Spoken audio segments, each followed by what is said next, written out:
palakihin ang bata na ang bata ito ay, kung sila po lumaki, ay paglingkuran ng Diyos. Wala na pong iba pa.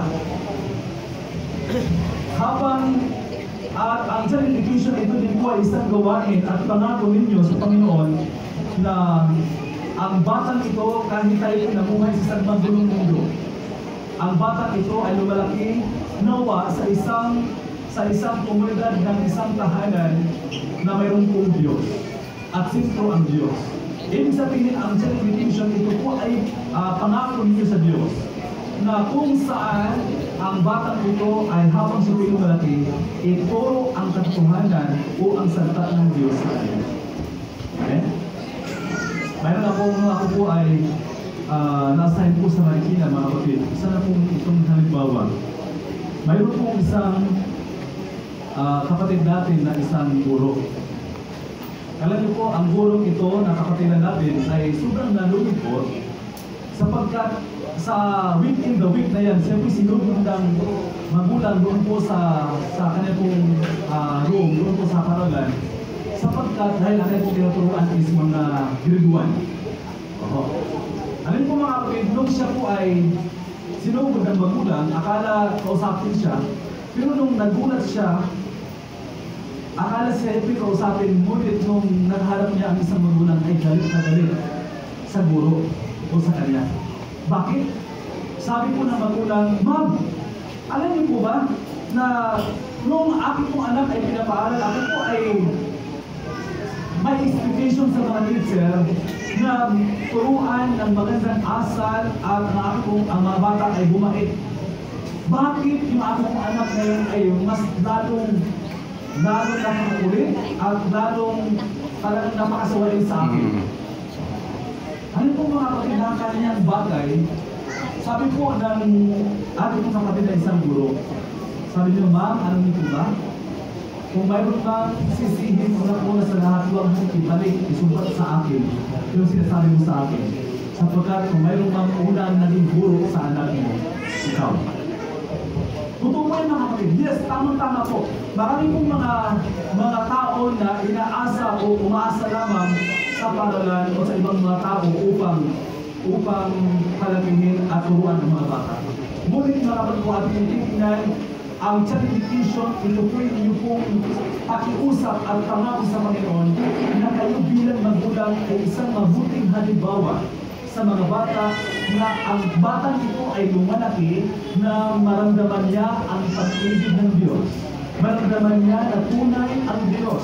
Maramdaman niya na mayroon po isang Diyos na nagmahal, Diyos na namatay, alang-alang sa pagligtas ng sangkatauhan. At yun po ay makikita nawa ng bata sa inyo bilang mga magulang. Kaya mga kapatid, niyo po ang child education, ito po ina-emphasize ko po ito po mga bagay na ito.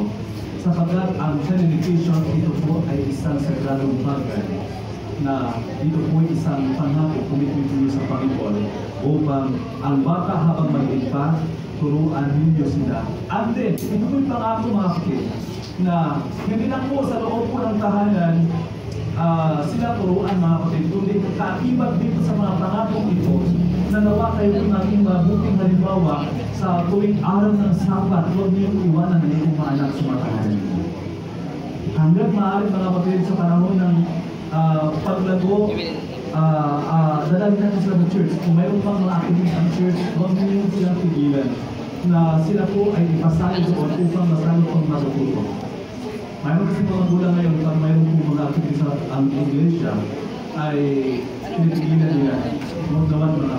Kasi ang ating pong church ay mayroon po mga ibang disiplyo upang maabot ang bawat antas ng mga miyembro mula sa mga bata hanggang sa mga matatanda. At mga kapatid mula ngayon, kintal po sa inyong mga mga magulang. Unang-una, nanapay sa Diyos na imulat mo sila sa katotohanan sa magtatuan sa katotohanan. Ikalawang bagay, huwag po kayong magsawang hanggang maaari palakihin ang mga bata sa Diyos. At ikatlong bagay, kung nais yung mga kapatid na mas malalo pang maganda ang pagbuhok ng mga kabataan, ang ating maaari kung kaya naman at paghandaan. Alam niyo po ang pagkaroon po ng anak, ito po hindi po isang aksidente lamang. Ito po pinagplano at pinagpaghandaan. At maraming mga parents na sa bagay na ito na hindi po natin nakita na napahalagahan ng bagay na ito.